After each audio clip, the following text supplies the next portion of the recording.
Hello, welcome to episode 21. 21? 21. 21.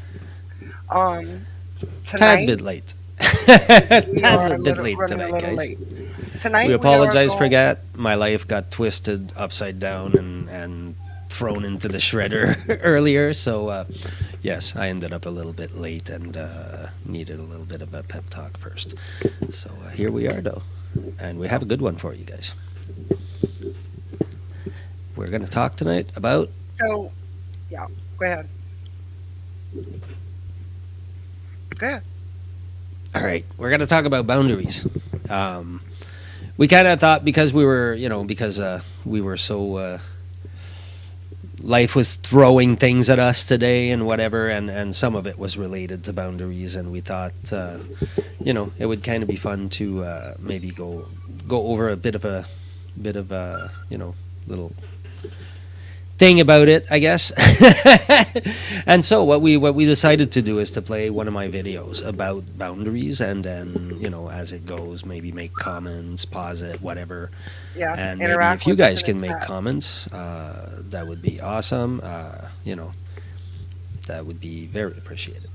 So, are we gonna start that video right Yeah, I'm like gonna let that? you start it. Boom. All right, let's do this. So, Hi, my name is Frank, and this is the Boundless Mind. Today, let's talk about boundaries. Oh, yeah, that's a fun one. I can hear you guys already. Look, what's the deal with boundaries? Why are they important? What are they? How do we set them? How do we make them known? And how do we feel good about it? A lot of questions, isn't there? Okay, what are boundaries? Simply, boundaries are limits that we set that we need to express to others in order for us to be protected from the things that would otherwise not be good for us. Example, I'm poor, I probably can't lend you $1,000. I'm suffering, going through anxiety, I probably don't want to listen to your problems for 3 hours because I'm already struggling, right? Boundaries are protecting ourselves from others. Not only that, but boundaries are also a roadmap that we have the responsibility to give others in our lives. When you meet a person, nothing is more useful than knowing these are the limits I cannot cross with this person. You have people in your life that if you were to go see them and say, hey, can you help me move? That would just not work. How do you know that? Because you kind of know from the boundaries that they have already expressed to you. Well, empaths, we don't let anybody know what our boundaries are. Think about that for a minute. Think about how unsettling that is for anybody that comes in contact with us. Not only are we not clear with our boundaries, but because we don't actually take the time to set them, then we later, after we let somebody trample all over them, we become upset. And we go, why did you do that? That's so wrong. Well, how come you didn't tell me not to? How come you didn't? You have a responsibility to yourself. Yeah, nobody's going to do it for you. Again, I repeat it. You have to do the work. I can't do it for you. Nobody can. yeah, that's true. So, take out a piece of paper. Doesn't have to be now, but at some point, take out a piece of paper and maybe write some. Just start. Doesn't matter if you write 1, 2. Doesn't matter if you sit there for half an hour questioning yourself and write none. You spent a half hour wondering about your boundaries. You're getting somewhere. You're going to get somewhere that way. That's a given. So, start writing boundaries. Am I willing to lend people money? right? Maybe you're not. Maybe you are.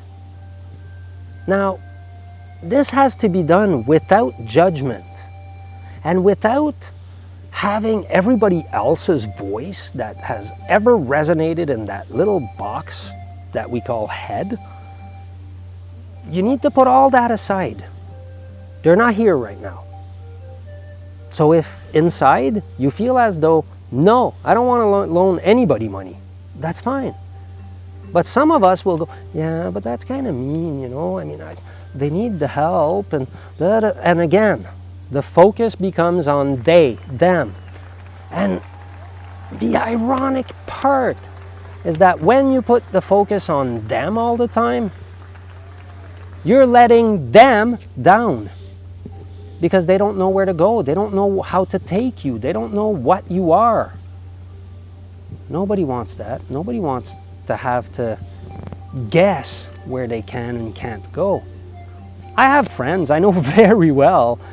I'm not going to go see them and ask for certain things. I have friends that I can barely ask nothing from. Well, you know, I don't see them that often, but hey, I have, like, look, it's simple. Establish the things you're willing to do for people and the things you're not, right? If you come to me with a problem and you say, hey, Frank, I really need you to listen. You know, I'm really not doing well today. If I'm having a good day and things are going all right and I feel like I'm in my energy, maybe I'll say, hey, you know what? Sure, I can listen to you. However, I can't listen to somebody for 5 hours. I'll be drained. I'll crawl out of that room. Why? It doesn't matter if you're an empath or not. If you're listening to somebody spew everything they're going through for 5 hours nonstop, you're going home not looking good. Sorry, but you need to protect yourself better. And so it is a perfectly appropriate answer to tell that person, sure, come see me, come sit, we'll talk for half an hour. I can give you a half hour. And then for that half hour, yeah, listen attentively. Give them what you said you would give them. When the half hour ends, you now have to make a decision. Are you willing to extend it? And by how much? Or was that really where your limit was? And both are fine. But it has to be purposeful. It has to be, the question has to be asked. How do I feel right now? Can I go through this another 15 minutes? Or am I starting to be like, okay, this is heavy. So if it's getting heavy, you say, hey, you know what, bud? I can't help you any more than this. I hope the half hour I gave you helped you get some of it out. Whatever the case may be, you're welcome to come back in 2 days, whatever, you know what I mean? Like, okay. But today, we're done. You see what I mean? Don't offer what you can't give. And be firm about what you can't. Now, the other wonderful part about boundaries, and this is where empaths can benefit so much from them. The narcissist, the toxic individuals that we try everything to avoid. Why do you think they come to you? Because you have no boundaries. Toxic individuals stay far from people with boundaries. People with boundaries stay far from toxic individuals. Go figure. And I will tell you one thing that is probably going to upset some of you. When it comes to empaths, because we don't have those boundaries, we actually present ourselves the same as a toxic individual. Yeah, we do. I know. We'll have a video on that one. But think about it. Think about how those people present themselves. They agree with everything. It's true, though. They never contradict you at first. They're lovey-dovey, they love you, they love bomb you. Well, we do the same. Except we mean it, but people who don't know think we're toxic. And so comes the question, how come I push people away all the time? I'm such a nice person. Yeah, indeed. Now that, and, well, we emotionally rape people. Yeah, we dig in their emotions without their permission. That's wrong. But we'll cover that one on another video too. For now, you set strong boundaries. You owe it to yourself. You owe it to others. Okay? So you sit down with a paper. You establish what it is you're willing to do for others, what it is you're not willing to do for others, what it is you need to protect, what it is you're willing to let others do in your house, what it is you're willing to let others do around you, and when do you have to walk away because this will affect you. Those are all questions you need to ask yourself. Then you will know that you're starting to have boundaries. And you will move on to step 2. How do I enforce boundaries? Yeah, those are fun. Now you need to learn to say no. Yes, it's hard. Nothing worth doing is not hard.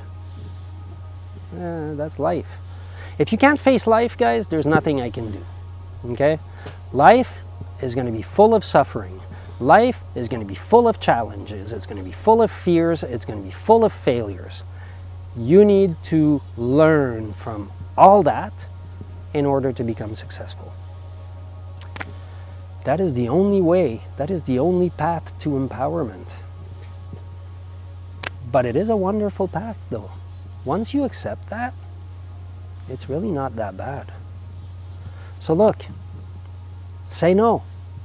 If I've established that I can only lend $20 because that's all I'm comfortable lending, number one, because when it comes to lending stuff, always lend only what you're willing to lose, or else you'll lose relationships real fast. When it comes to any boundary, establish where you're willing to go, and then if somebody says, hey, can you lend me $100? No. And that's a full sentence, by the way. Just, no, I cannot. But why? Because I can't. It's that simple. It doesn't have to be more. Yes, an empath, we're all going to start where I started. No, I can't because I've decided that even though I have $100, I can only lend 20, and so blah, blah, blah. Yeah, but you have $100. Like, look, your explanation will give toxic individuals ammo. They will know exactly where to go at you to get it. Now, what is the other strength of it? Like I said, right? Toxic individuals. They will react a certain way. If I say to you, no, I can't lend you money. You're an empath, right? You're probably going to go, oh, okay, I won't ask anymore because I don't want to upset him, right? And so I said, no, you can't have $20. To me, my perception is you just went, oh, okay. Whatever you went through internally, that belongs to you. But to me, you just said, oh, okay. Now I might say, I can't lend you $100, I can only lend you 20, and you'll go, okay, well, 20 is better, I only have 80 to go now. Now, if I say the same thing to a toxic individual, to the narcissist, what do you think happens? No, I can't lend you money. Yeah, but come on, man, you got $100. It's right there. I see it. Okay, but I can't lend you $100 because I need some of that $100. That's that. Oh, come on, man. Like what? I mean, I've done stuff for you before. Like what? You're going to be a prick like that with me? You're going to be mean? Like, come on, man. Like, just give me the $100. Right? See the difference? I tell you no, and you're going, okay. I tell a toxic individual no, they freak out. Well, guess what? You have now discovered the most powerful way to establish if somebody in front of you is toxic or not. Don't get me wrong. People will, depending on how badly somebody needs something, they may get a little upset, right? Like, don't make it a black and white thing. We're good at that. We make things black and white. Don't make it black and white. If somebody has a reaction, raise a red flag, plant it, and go, okay, we have one red flag. Let's see where we go from there. If you get more red flags, well, yeah, go away. If you don't, stick around. So here's the deal. Boundaries, what will they do for you? They will make you clear to others. They will make you somebody that others can come to and say, I know who this person is. I know where I can go. I know where I can't go. I'm accepting those boundaries. This is somebody I'm comfortable with. And you've removed half the surprises that could wreck the relationship later. And so you don't only owe it to yourself to have boundaries, but you owe it to those around you. That being said, my battery's about to die, and I would like to conclude this on a note that is maybe a little positive. Look, don't give yourself a hard time. It is very difficult to learn. If you can't say no all the time right away, that's okay. Just practice. Try. Small things. Say no to smaller things. Establish the people in your life that it's easy to say no to and practice on them if you have to. It sounds weird, but it works. So on that, I will say to you, write your boundaries, make them known, and life will be amazing. I love you. And I love those little squirrels. I'm sure you can hear them. They're wonderful. All right, look. I love you. I'm not trying to give you a hard time. I just want you to have good boundaries and to live a good life. On this, I will wish you a wonderful day. I gotta go cut that. Holy Namaste. crap.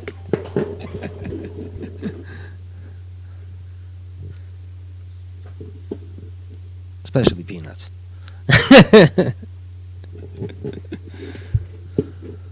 So yeah, so that's boundaries. Send peanuts. Send peanuts, yeah. For the squirrels. The squirrels need some peanuts. I have one in particular, his name is Noah. He likes peanuts. But he got in a scrapping fight with another one the other day. They were fighting over my peanuts. I was like, oh no! I was with my daughter, and the two squirrels started like fighting. One of them was bleeding. I was like, holy crap, guys. I'm like, I've got plenty peanuts for everybody. But yeah. Imagine it. Did you have the kind with the shells? Did they take them out of the shells? Yeah, well, the thing is, I feed peanuts to the birds as well. So I have the ones without the shell that I feed the birds, and then I have the ones in the shell because it makes the squirrels leave the birds alone. And so I 'Cause they give have those to take to them out of the shell. exactly. And also I had blue jays that came at some point, and they're a bigger bird, so Mhm. they liked the ones with the shells, but they didn't come many. They only came a few days, and one came close once, but that was about it. But yeah. Enough with my birds. So guys, if you have any comments, you can chat with us in the comment section. Um, tonight's live's going to be a little shorter because we were late coming on. We wanted to share that video with you. Um, and if you want to check out more of, you have more videos on your YouTube, right? Yes, I have a bunch of videos. I have like 12 If or you're something. not following And I'm us making through more. Frank's YouTube, you can go to his YouTube at Boundless Mind. Um, you have a little emblem somewhere with your YouTube. I don't know where it is. But yeah, doesn't matter. Boundless Mind. It's pretty easy to. And when you look it up, you're going to find either me or some AI that was done like 12 years ago and they abandoned the project, and some school in Africa. So it should be easy to determine which is which. Okay, so We- let's You know talk what? We about could still. We were going to talk about NLP. If you wanted, we could still do that. We could still. fine. Yeah, yeah. I'll Let's start off by saying what that is. NLP, Hmm. neuro linguistic programming. Those are big words. Um, so basically, what it is the link between language and the brain, and how you can use language to program the brain in different ways. But not only language, like you're using also like the body. You're using all kinds of stuff because you're creating anchors. As Jill and I explored today, bits and pieces of our memories and our traumas of all kinds of stuff get stored in places in our bodies. And so neurolinguistic programming uses that in some effect.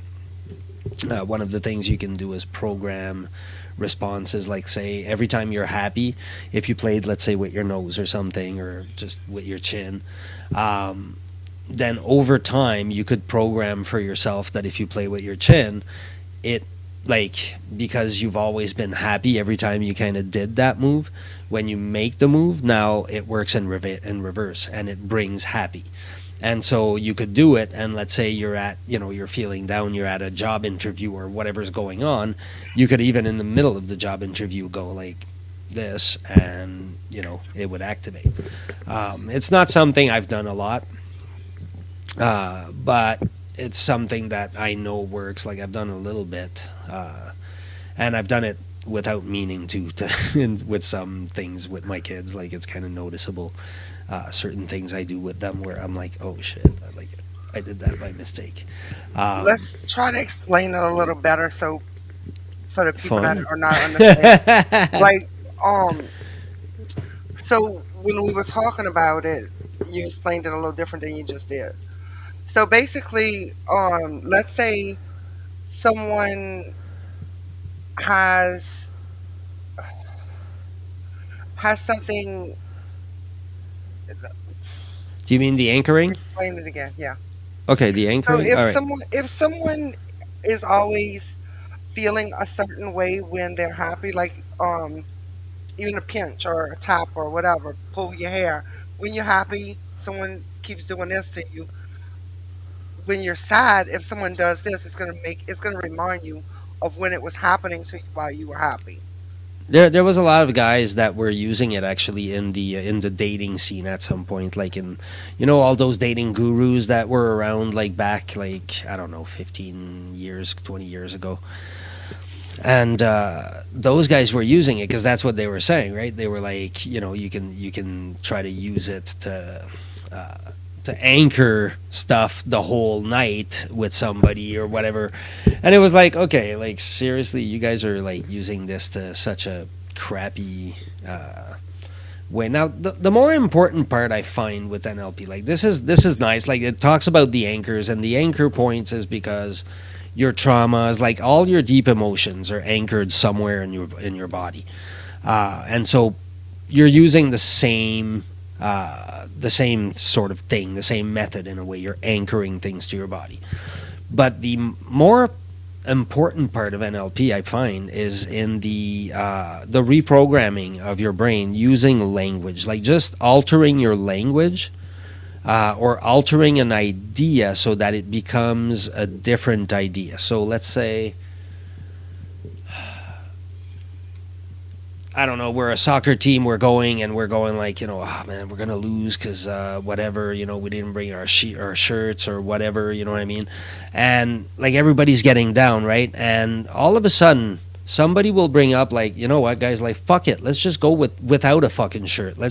We'll be the best naked team that they've ever seen, right? We'll be like, I mean, we'll make the news, and we'll be the one team that came out on the field with no shirts, and that was a statement and whatever. So now what that person just did is they reframed the exact same situation. So they were going like, holy crap, we're gonna have to forfeit whatever. And now this guy just reframed the same situation and said, no, we're going to be like, the most kick-ass team ever because we're going to be wearing no shirts. So that's a little bit how that kind of happens. So you can do that with a million things, right? Hmm. We kind of do it. It's funny because a lot of other parts of psychology use it when they're when you start talking about your inner dialogue, right? Like the things we say to ourselves, and some of Right. those are very damaging for some of us. I mean, I remember, oh God, I remember going through university and beating myself up over not having A's everywhere because that's what my dad used to say, right? And so my inner dialogue was exactly the same. It was like, come on, you can do better, da da da da da da da. And it was like, I had to learn to stop that. I had to go like, whoa, wait a minute. Like, no, you're not an idiot. No, you're not. But at first it was weird, right? Because you continue having those thoughts, but you just kind of catch them and then you go, oh, okay. And then what I learned to do was put a corrective one, right? So I would go, oh, Frank, you're such an idiot. And then I go like, whoa, whoa, whoa, wait a minute. You're not an idiot. You made a mistake. We're moving forward. We're forgiving ourselves, and here we go, right? And so that kind of disarmed it a little bit, right? So every time it happened, I would re-talk to myself like, no, no, dude, wait a minute. Like, what the hell's going on here, right? And it's like there's a different part of you that's kicking in too, because it's not the same part that's saying it, right? There's the automatic part, and then there's the fully conscious part going, no, no, dude, that's not it. Like, and so, and eventually, yeah, it happens less and less and less. It still happens, but, you know, then these days I just kind of have a laugh about it when it happens. Like, I just kind of, I'll go into it, right? I'll be like, oh, Frank, you stupid mother. And all of a sudden I'm like, really? Is that where we're going to go today? I'm like, wow, we must be having a good day, right? And it's just like, yeah, because now I see it, and I see it for what it is. I've taken away all of its power. I've disarmed it. Ta-da! That is my hero's journey, disarming my. But yeah, so that's some of the types of reframing and whatnot that it allows. The human mind is such a gold mine of all kinds of stuff. There's so many wonders in the human brain. Well, Definitely. more than the brain, the mind, the psyche. Because I include our subconscious in that. All right, you know what? I think that's it. I think that actually covers the subject. It's all the energy I had left. It's not. It is kind of a long subject, but it takes time to explain, I think, Hmm. because like there's exercises that you can do, like Yes, today, was it today we did an exercise? that wasn't an LP though, but that was just pure It was coaching. similar though, right? But it was using anchor points though. It Hmm. was exploring existing ones. Yeah, that was. But that exercise, that's a coaching exercise. It's a very because, like I say, like anchor points. When you experience something in life, like trauma, whatever, it anchors somewhere in your body. Now, when you're in a situation that reminds your mind of that situation where the anchor was created, it triggers immediately. Like when we talk about triggers, everybody these days throws the word trigger around, and I suspect most of them have no idea what they're even throwing that word around for. Well, triggers, they don't belong to others to fix to begin with. They belong to us Right. to fix. But uh, what they are is at some point in our life, we stored things in our body, traumas, and the trigger is something similar to what happened to us. So now we get all triggered, and that's what it is. It triggers the trauma. Now, because we can identify them from their position in the body.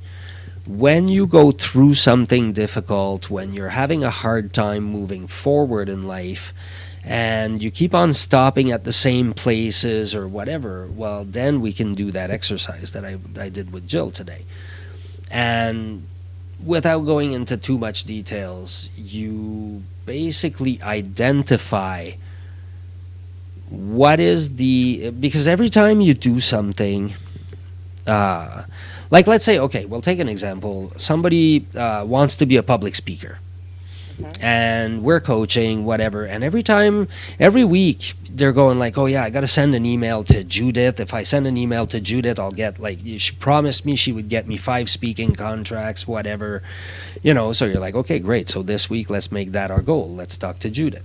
And you come back every week and they go, yeah, I couldn't talk to Judith. And you're like, okay, what happened, right? Like, didn't you say Tuesday you had a thing? And they're like, yeah, but then Tuesday came and I ended up, like, I had a pile of dishes because of Monday, whatever. So I ended up having to do the dishes. And you're like, all right, first week you kind of go, okay, dishes, sure, check. Uh, then the next week they come back and something else happened, and then something, and you kind of see patterns, right, develop, and all of a sudden you can kind of explore that and say, okay, well, what happens when you sit at the computer to write the email or to make the phone call or to, and they go, well, I sat, but then I had to go do, and you go, okay, yeah, but, and you bring them back in that space, and what ends up happening is you can identify, because you're triggered at that point, that is what's happening. Um, you can now identify the trigger point. So if you close your eyes, if you focus on the experience of it, whatnot, you can eventually feel in your body where that particular experience is stored.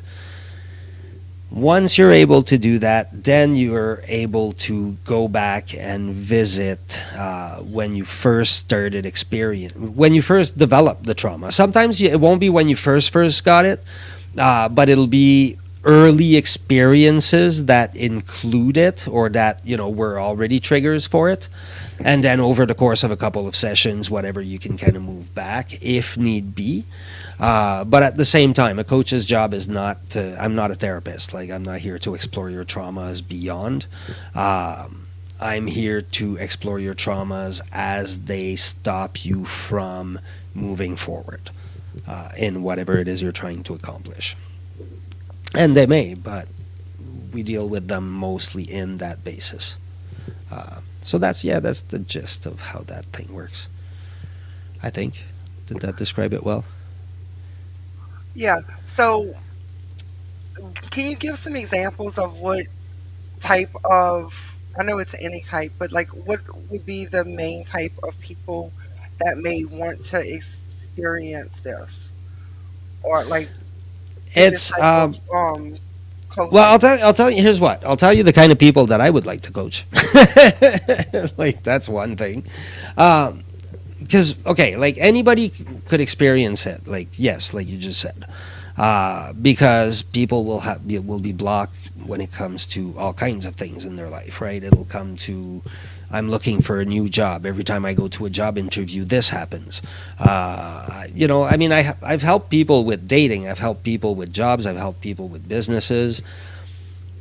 But where I am now, like what I want to coach now is more because I'm also a guide. I also guide people on their spiritual journey into trying to find what resonates with them and trying to find, like, practices that will work for them, so we can get them results. Uh, so that's more the clients I'm looking for now. Like, that's more the vibe. But at the same time, the thing is, when you're helping somebody on that path, well, you're helping them on the life path. You're not helping them on it's a one holistic thing, not separate. Your spiritual life and your job are not separate. They're one thing. They're you. They're, like, your life decisions. Right, They're, they begin to mesh together, yeah. They're all like, especially when spirituality is people life. start awakening. Well, it's because even the people sleeping, right? They're spiritual beings. They just don't know, but they are, right? Like, spirituality is just an awareness of something. I guess it's not because you're now in a different place, right? You're still on the same earth. You're still living with the same people. You're still, like, it's all the same thing, except you're now aware of it. You now see layers you didn't see before. And then as you move forward, you see more and more layers that you didn't see before, and they're all just as crazy one after the other. because at some point you start getting into the whole experiences of like we are an energy and we are, and those things start having meaning to you, and when they do, I mean that's a whole nother, like there's so much to explore with humans, and we're so far right now. I don't know what to say sometimes to, like, I feel like right now humanity is at risk sometimes. Like we're letting our ego take over. We're letting everything, like we're not taking I don't know if you noticed. I mean, like seriously people, while we were on this very podcast, we were talking about we showed a video, and when that video spoke about personal responsibility, immediately we dropped viewers. Immediately. And that's what humanity is trying to avoid right now, but that's what we all need to embrace is personal responsibility. We all need to look at ourselves. And unless we're able to do that, I don't know what the hell's going to go on with us. Like right now we're a train wreck. I can't We imagine sure this are. going well. But I think a lot of people are awakening right now. Oh yeah, no, it's that is amazing. That part is like completely nuts. Yeah, that's true though. I can't like. It's just that I see both, and it sometimes it hurts me so much to look at the part of humanity that's not waking up, and then other times I just focus on the ones that are, and I don't have time to look at the others really, but. But when I do, sometimes I feel like, holy crap! Like, can they not get it? Like, how asleep can they be? And it's not even half of them. It's not even their fault. We have to let them get it. We have to let them get it on their own because we can't force anybody to get it. But No, I think you can that, plant seeds though. yeah, definitely. Yeah, you can plant seeds, and then they get it eventually when they're ready. Oh yeah, no, you can't. And then you look back and it's like, oh, that's what that meant. Oh, that's Yeah, what that meant. yeah.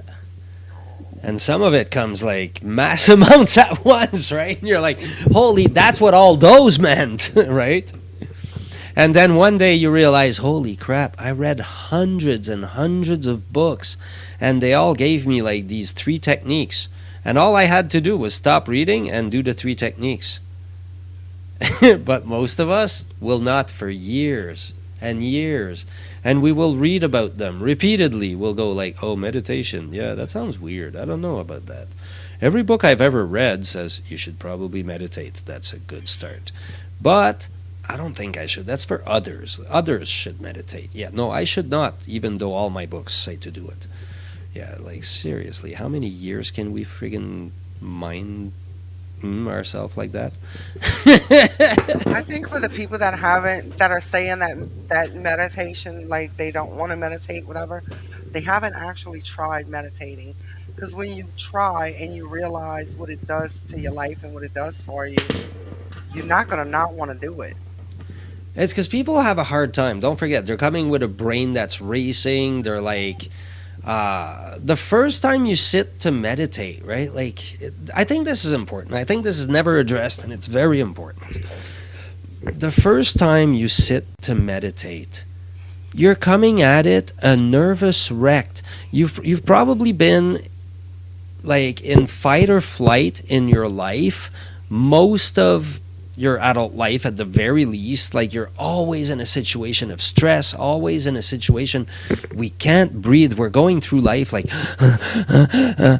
we're eating McDonald's with one hand, drinking pop out the other, and freaking running to like our 60-hour job. And like, yeah, we sit to meditate. Somebody says, sit with your thoughts, and you go, what the hell kind of drugs are you on? Like, that can't be. Like, what do you really sit with my thoughts? I mean, come on, I don't got time for this crap, right? And so you got to kind of take it a little easier than that. First, you got to put the brakes, right? So at first, take 5 minutes a day to just take 5 minutes a day. Nothing else. No other purpose. Just to take And five it minutes doesn't a even day. have to be five. If five's hard to start with, you can start with Start three. with one. and move yourself up. You can add a minute every week or whatever you Yeah, have to like do. anything. It doesn't But matter but what to you sit have with to your do. thoughts actually gives you a chance to go through them and to process them. Whereas a lot of times in the everyday world with busy life, if we don't meditate and we don't necessarily, that's why we have more problems. If because we don't sit with our thoughts and meditate. Well, yeah, we're afraid of our thoughts. Hey, there was a time when, if you had told me, actually, there was a time when I was told, because there was a book written about. It's a place in Quebec. It's a retreat where you can go and you go and you end up with a little cabin or whatever, and you sleep there, and you're in the woods, like you're in the middle of the woods, and you go there for, I think it's a week or a weekend or whatever, and or either or. Um, but you go there and you're in silence. You're not allowed to speak to the other people. You're not allowed. You just go there and sit with yourself. And when I first heard about that when I was younger, I almost panicked just hearing about it. I was like, "What do you mean, like a full week without talking to anybody? With a No, that can't be. Like, there's no way I can't do that. What?" And at some other point in my life later, I went, "Okay, wait a minute. Why can't I do that? Like, what would be so wrong with that? Obviously, other people are able to. Those guys make money. The place still exists." And I realized, I went, okay, no, it's because, like, yeah, why can't I sit with my thoughts? And then eventually I went to therapy and realized that, yeah, I had a lot of messed up thoughts, and I had a lot of, like, there was a lot of stuff that didn't come from me. And half of my thoughts were borrowed anyways. They were being rented to all kinds of other people. Like, there was so many people in my head, it wasn't even funny, right? There was my parents, there was like my uncles, my aunts, my every teacher I had ever had. Like, everybody was speaking in there except me, because they had all told me that I shouldn't speak. Well, no, that's actually not true. Once you become an adult, like, that all switches, but everybody just kicks you out of the house and you're on your own. And you're like, okay, wait up. So what did they say? They said, listen. All right, cool. Who do I listen to? Like, you know what I mean? Because you're not equipped anymore. Everybody wants obedient kids, and then they assume that they're going to kick them out of the house and they're going to become accomplished adults. No, they're going to become obedient adults. That's what you're creating. But it's like, yeah, we don't. I don't know, man. The way we treat our brain is sad. But it's because we have the wrong response to the situations we're living. We're living in a world where stress is like our main source of our main source of concern, if you will. But our reaction is one of fight or flight. So when we get stressed out, we react with fight or flight, which is not the right reaction, because there isn't a monster to fight or run away from. You're just stressed out. But because humans forever were in those situations, our response that gets attached to stress is a response that's meant for, lions, not stress. So we're ill equipped. We're responding to lions, and there are none. And we're all walking around fighting lions. Basically, we're all walking around like in this fight or flight, like, and like it's not bringing us anything. So when we go to meditation, all of a sudden we can step out of that. We can realize that there's no lion. We can say, hey, wait a minute, my thoughts are going a little hardcore right now. What's happening? Why am I so? And that's the thing, right? Everybody goes, oh, clear your mind. No, not at first. Like, pay attention to your mind instead. Start listening to it. Start going, what is actually happening in my mind? What kind of thoughts am I having? What kind of person am I? Right? Like, nobody pays attention. We all think our thoughts are automatic. No, they're not. They are automatic because they were forced on us by other people as children. Now we're adults. We have to realize that we have power because we're adults, because we don't have to respond to a bunch of people telling us what to do anymore. But we've been conditioned by those people to hear those voices over and over and over in our heads. So we need to get rid of them. We need to say that voice has done its job. Now it can leave my head because it's garbage. And we move on, right? Now that sounds easy. It's not easy. But yeah, that's the work we all have to do. But meditation makes it easy.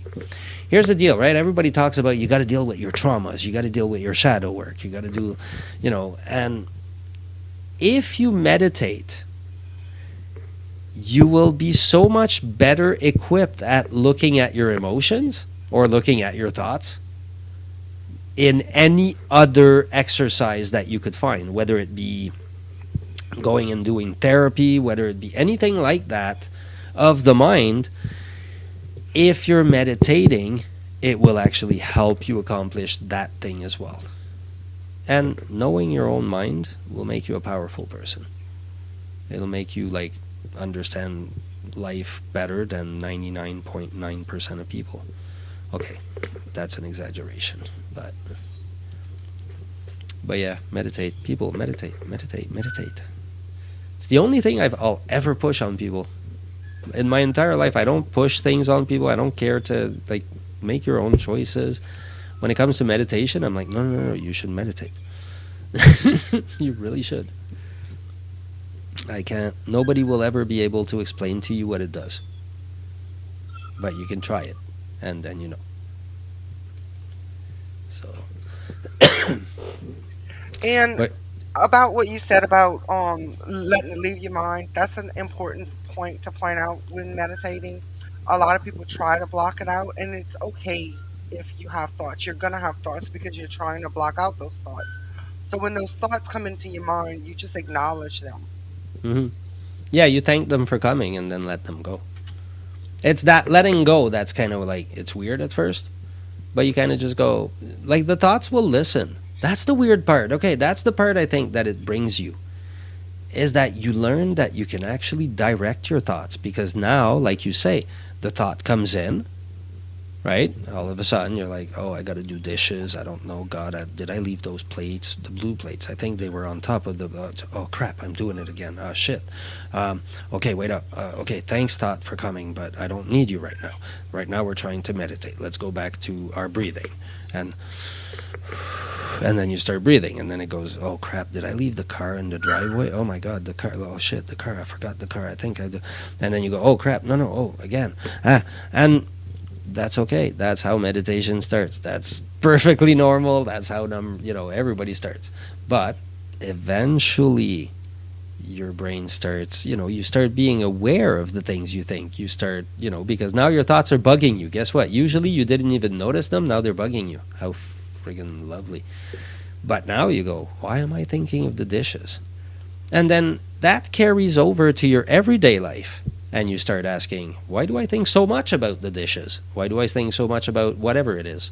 Right? How does that happen? And you start being mindful, and that's the important part is the mindfulness. You start being mindful of yourself, mindful of your thoughts. You start listening to your emotions. You start listening to your environment even. Because you just develop a hyper awareness of things, but a hyper calm at the same time. So, yeah, I recommend meditation. And so with mediumship, I like to teach meditation, um, usually at the beginning of circle.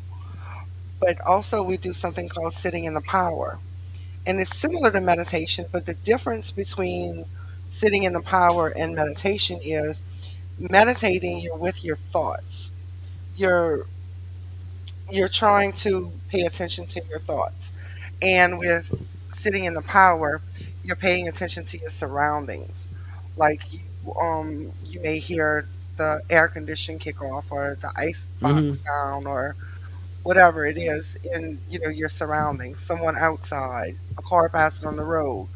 So you're paying attention to your surroundings, Yeah, you're developing a hyper awareness. because a lot of times when spirit tries to connect with us, it's not that they're not trying, we're not paying attention. So by Yeah. sitting and practicing to to meditate. And by sitting and practicing sitting in the power, we're becoming aware so that we can catch those signals that they give us. That's actually interesting. It's like you're tuning yourself. Definitely. Like that's a really cool thing. But that's cool. That's also what makes you very receptive. That's why you're able to receive so well, because you listen for it, right? You become aware of your surrounding in a sense. Like you kind of go, like you said, right? You hear the AC, you hear those small nuances, if you will. Uh, and so because of that, all of a sudden you're able to see that different connection, that thing that all of a sudden Hmm. is like, huh, that's not the air conditioner. you know. Yeah, well, they're always trying to make contact with people. It's just that we're not paying attention to it. Life is busy. You have to actually sit down and pay attention. Hmm. It's true, and not only that, but there's a lot of things about spiritual life that we don't know, we don't acknowledge, we don't see until we stop and actually go, okay, so what's going on in that, area, that realm, that whatever. And once you do, it's very hard to deny. Like that's the it's funny because people always look for a scientific way to prove it or something, right? And there's been small scientific researches, and but they're fighting against mainstream, and none of it is working. And it's not. I don't know that it's that useful in the end, because what counts is if somebody says to me like, "Well, how can you prove it works?" All I have to say is, you sit down and you meditate and you do energy work and you will feel it, and there will be no doubt, right? But people just won't do it. And I have, I'm not going to force them. I'm not going to try to convince them or what. I kind of go, here's what you can do it for yourself. But again, we're back to the same thing I said earlier. It comes down to self responsibility. Half the room runs away. When you say you can do it, half the room leaves. When you say I can do it for you, everybody stays. But if you say you have to You have do to it, put the work in. It's a lot of work. yeah, It takes a long time. I mean, yeah, people can do it and like can make connections and do all these things sometimes faster than others. Um, but you have to put the work in. It yeah, takes work. It it takes takes time. time. It takes And a and then lot of even time. when you start getting those connections and you start recognizing the connections, you still have to interpret them. Hmm. Like, people think spirit just comes and stands in front of you and has a conversation. It don't work that way. It's definitely not at all that way. What's going to happen is you're going to start being aware of what's going on, and you're going to start noticing these things that happen, and then you have to figure out the interpretation of what it means, because it's an impression. Spirit has no voice. They can't talk to you. Um, they have to impress our minds. So if someone says they're hearing spirit, yeah, they can hear, but it's not because they're actually hearing. It's an impression on your mind. They're Just they're like, giving it form. yeah, like when you talk to yourself or you hear that voice inside your head, that's really a voice inside your head. Hmm. There's multiple voices inside your head, actually.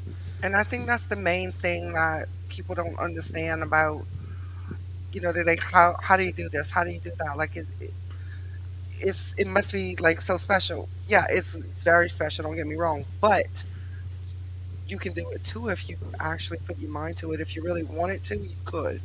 Anybody could. It's once you get the hang of it, it's easy to do. It's training. It's most of what I do, anyways. Like it all revolves around the Kabbalah and stuff, and that entire system is built upon the premise of forcing your brain to think in new ways. in new directions, in ways that it would not otherwise think. And then through thinking those ways, through categorizing things and whatever, like you use it for explaining everything, right? And once you start categorizing everything and you start playing with everything in your mind, well, now everything starts having a place. And that makes a difference in your life. And for some reason, something comes out of your subconscious at that point. And, they always say, and they are right. And, well, I guess I say it too, but it's what you're going to learn is not going to come from a book. Ultimately, what you're going to learn is going to come from within you. The book is only going to teach you how to look inside, but it can't look inside for you. Like that looking inside, that's what we have to do. That's where the answer is inside you. But that's what people fear, because in order to get to that inside, you have to look at everything else that's layered over top. And what's layered over top is all the really uncomfortable stuff about ourselves. Right? You have to be able to look at yourself in the mirror and see your dark side. You have to be willing to, like the level of self-acknowledgement that you need to reach in order to finally hear it is very high. But if you work at it and if you persevere, you get there. There's no doubt in my mind about that. If you look at yourself, if you really earnestly say, who am I? You do it without judgment, you do it with forgiveness, and you look at others the same way. The minute you start looking at the world and at yourself without judgment, then you're looking in a different light, you're looking in a different way. And when you do, now okay, like everything I'm seeing is accurate. Because until you're able to do it without judgment, you're going to be coloring it. Because you're not going to want it to be bad. You're going to want it to be good, right? Like, who defines bad or good? We do. So you're going to color everything you come across. If you don't judge it, if you look at things for what they are, right? It's not beautiful, it's not ugly, it's not big, it's not small, it's not good, it's not bad, it's not white, it's not black. It's all those things. It's every single opposites put together. Like, that's the way our world works. And it's everywhere. We've been told everywhere about this duality. We've been told in the Christian faith, when they talk about the tree of the knowledge of good and evil. We've been told in every other religion. Every religion ever has spoken about this polarity thing, right? I mean, female, male, although these days, who knows? But, I mean, all those things, they all rest on that duality. But here's the deal. The way out, the way to salvation is through getting out of that duality, is through understanding that duality is all part of one single thing. And it's the union of those two opposites that will give you salvation.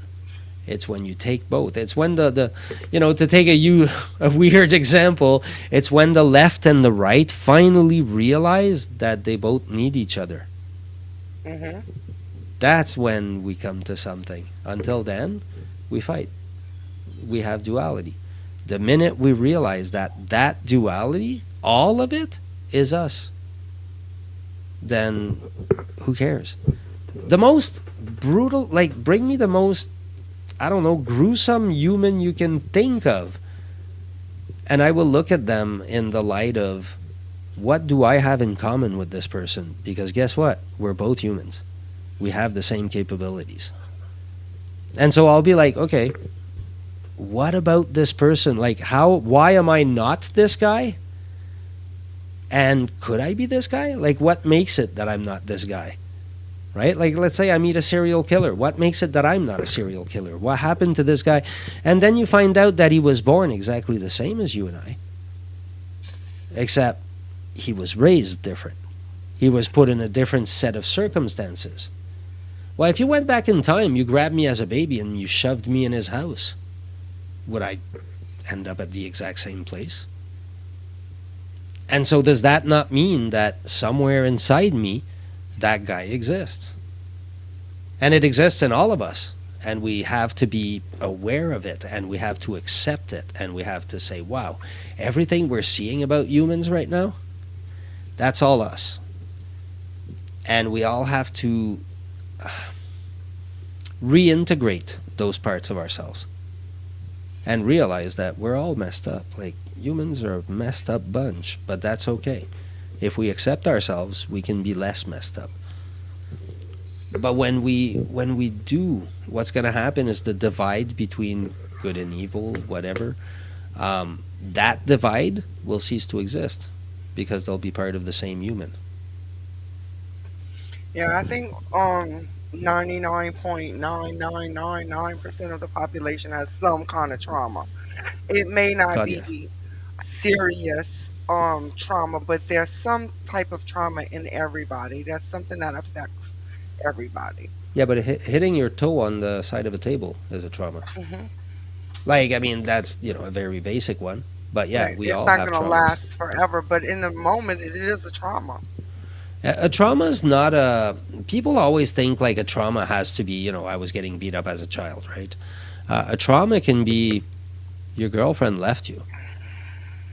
That could have been a trauma. Like, a trauma can be when you were a kid, you went on stage, like we were talking about earlier, about, the person that wants to be a public speaker. If their trauma is that when they went on stage when they were 7 and little Ricky laughed at them and they really liked little Ricky, guess what? That's a trauma. That's a really strong one too. And They that will might have be a the same problem. person that has a problem with public speaking That's later what in I'm life. saying. Yeah, that's exactly the shape it'll take. But That's the as exercise we easy did, as it that's what starts. works. It starts that easy. It can start that easy. So Hmm. when we talk about trauma, it's not necessarily someone that's been in a negative household or an abusive household. It could be No, something that happened at school, something that that's exactly it. happened one time.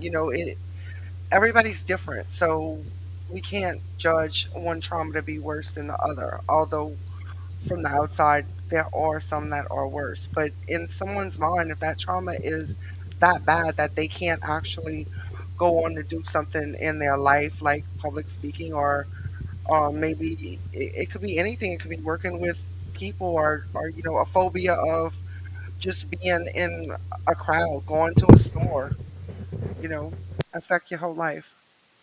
Yeah, no, that's a definitely. It's like the definition of a trauma is one thing, and then like, yeah, I mean, if you have a trauma because something small happened in your life, whatever, you're probably not ever going to end up in a therapist's office or in a coach's office or in wherever and talk about those with anybody, right? Like, because they never affect you. But the ones like you just described, well, that will affect you. That's something that as you're going through life, that's something I always say, like, when it comes to traumas, people are like, "Oh yeah, you got to deal with your traumas," and it's like, no, you got to deal with your shadows. That you have to. Your traumas, you got to deal with them as they become relevant. You don't want to just go dig in there and find a whole bunch of trauma because yes, you're gonna find thousands and they're gonna hurt you, and you probably didn't need to see 953 of them. But the other 48 you were going to have to deal with at some point or another. But I mean, yeah. So you got to kind of like, just as it comes up, if it blocks you in your life, you deal with it. So, okay, guys, we started a little late tonight, so we're gonna end A little soon. early. Yeah. Well, I mean, yeah. But we want to invite you all to come back and visit with us next week. Next Absolutely. week is gonna be Tuesday, I believe. And this time I'm going to try to have my life in order. I don't know, something. Tuesday, the 20th of December. It's gonna be our last show before Christmas. If someone has something they want to discuss, um, let us know. If someone has something they're dealing with for the holiday season that they need help with, let us know and we'll talk about it. Um, Here on the live, we'll get the answers you need. Exactly. Exactly. And you can always interact with us on our page. You can always interact with us. We have a group somewhere that we don't visit Facebook, as often as we should. But if you interact with us there, we will show up. But feel Facebook free group. to, interact with us, ask us questions, send us topics you'd like to hear about. If we know anything about it, yeah, we'll gladly, throw help in that area. And hopefully for the new year, we'll be expanding a little bit. We're gonna start doing Patreon, I believe, and some other things. So we're gonna have some cool topics for the new year. Yeah, we're trying to look at a few different things that we could add to the mix there. And don't forget, visit our website. We have a couple of articles there. We have a few things we're trying to grow slowly, slowly but surely. And so, And as always, please like and share the live. Interact with us in the comments. We'd love to hear from you. If even if you don't have any questions, just say hi. all right. Well, on that, I think we're gonna call it a night, and I'm gonna go vanish in my bed. Same. Facts. I'm gonna go pretend today never happened. It was a rough day, guys. So, hey, guess what? I get rough days too. We all do. But Yeah, the we all do. important part is to get through them and to go, all right, now I've got this done, and now I've got that much more experience. So, Tuesday, ask me how I did. Okay, I'll don't end the live, Frank, like you did the other day on accident. I'm gonna play the ending video. I'm not touching anything. Hands in the air. So thanks guys for being with us. If you catch this on replay, still interact with us. Have a good night. See you next week on the 20th. Thanks for coming. Love you.